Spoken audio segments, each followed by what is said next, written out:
கெலவரப்பள்ளி நீர்த்தேக்க அணையில் இருந்து இரண்டாவது நாளாக பாசன கால்வாயில் குவியல் குவியலாக நுரை பொங்கி செல்வதால் விவசாயிகள் வேதனை அடைந்துள்ளனர். இதுபற்றிய கூடுதல் விவரங்களுடன் இணைகிறார் செய்தியாளர் கார்முகில்.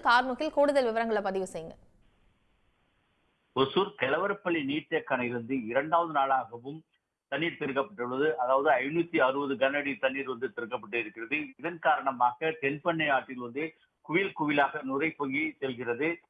அதாவது கர்நாடகா மாநிலம் நீர்பிடிப்பு பகுதிகள் மற்றும் ஒசூர் பகுதியில் பெய்து வரும் கனமழை காரணமாக நீர்வரத்து கணிசமாக அதிகரித்துள்ளது. இதனால் தென்பெண்ணை ஆற்றில் நேற்று 570 கனஅடியானது திறக்கப்பட்டது.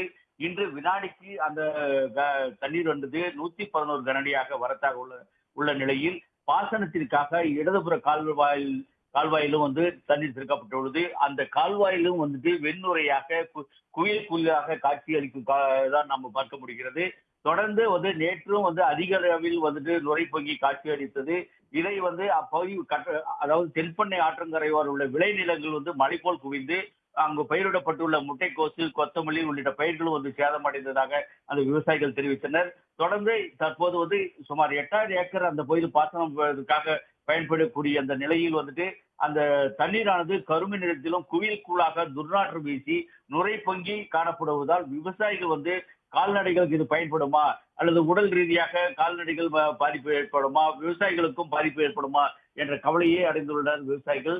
தொடர்ந்து இது சம்பந்தமாக அரசுக்கு பலமுறை கோரிக்கை விடுத்தும் எவ்வித நடவடிக்கை எடுக்கவில்லை என்பதே அவர்களுடைய கருத்தாக உள்ளது.